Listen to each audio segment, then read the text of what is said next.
Hello. Hello, welcome. James and Al.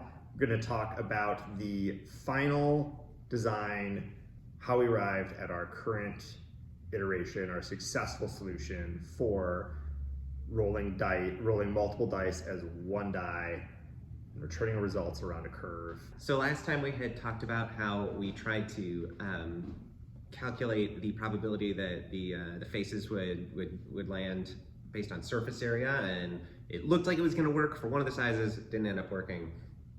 We scrapped the whole thing. We went back to the drawing board and we found better math for this, which is based off of a Boltzmann distribution, also known as a Gibbs distribution. So this says that if you have any sort of chaotic system, the probability that it's going to be in any given state of the many states it could be in is equal to the energy of that state. I'm sorry, it's not equal to, there's a relationship to the energy in that state. And so what this means is for a die, which can land on multiple sides, the die is your system, and the potential energy of the die as it sits on each side is the energy in that state. So if you have a nice regular polyhedral and all of the sides are the same, you have the same potential energy in each side, so equal probability. So there is this big old equation we got from a physics journal who was doing experiments around this that we plugged in. And it basically has to do with, I should draw a little diagram. Here's a cross section of a D6. You have your center of gravity, and the potential energy is going to be related to when the die is at rest, the height here, from the surface to the center of gravity. So this checks out. It makes a lot of intuitive sense. If we were to deform our D6 into a sort of a longer block like this, you've got more potential energy when it's on this side than on this side. So it's an inverse nonlinear relationship. Less potential energy means higher likelihood. More potential energy, lower likelihood. So we took this and we applied it to our D14, our D8, all of our other dice.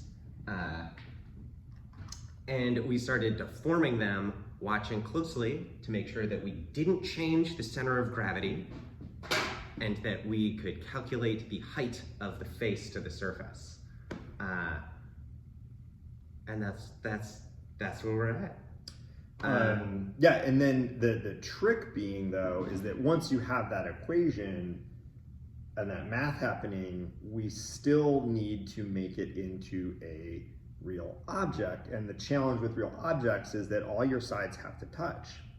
That's the challenge. So you still need to, even if you know exactly where the center of gravity should be and how big all the sides should be and where all the angles should be, you need to find the perfect orientation of all of those in order to make an object out of it. Because as you make one side bigger and one side, all the other angles break, and you move these things around. So this is where the software comes in.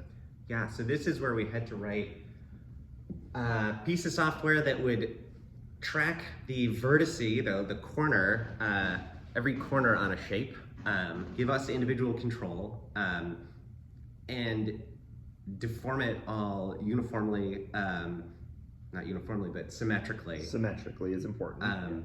And repeatedly check 1,000 times a second the probabilities for each face based on the Boltzmann distribution calculation. So the next thing we noticed is that not all configurations of results are really possible on a die. The method we were using to deform it, if you had two faces that were supposed to be quite unlikely on opposite sides, they would sort of cancel each other out. Like you couldn't warp the die that way without making this side more likely than it needed to be. So we had to test out a whole bunch of different configurations, what number was going to be on what face, until we found the one that that actually worked. The next thing that makes this tricky is that when you're dealing with a random number generator, there's really no way to know that you got it right other than a massive barrage of tests. Nothing will validate your shape other than rolling it thousands of times and then making sure that the outcomes get close to what you want. The problem is that probabilities are always measured against infinity, right? Like the D4, the one comes up 25% of the time of infinite rolls. Any number of rolls you do as a fraction of infinity is negligible. Right, so you need to approach infinity. You need to just do as many as you can, Yeah. and you'll never be 100% sure. You can be quite sure, which, as we learned, takes somewhere in the ballpark of 3,000 to 6,000 rolls On a D20. on a 20-sided shape. We're not dealing with a 20-sided shape with even results. So this sort of brings us to another piece that we definitely want to talk about.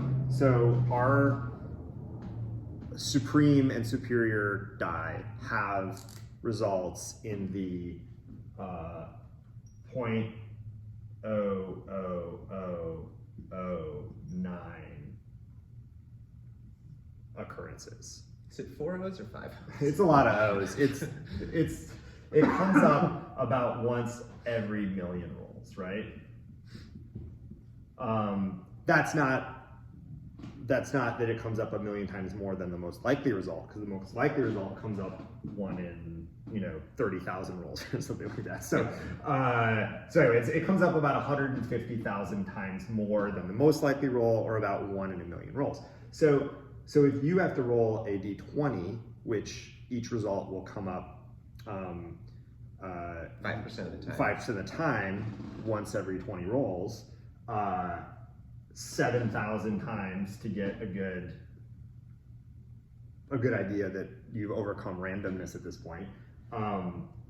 If you're looking to validate a result that's only supposed to occur once every million times, to actually validate that, the number of rolls you'd have to perform is hundreds of millions of rolls to get a really good feel that this is. Because you could roll it a million times and even if it didn't come up. It didn't come up. That doesn't mean it's not correct. It doesn't mean it's not fair.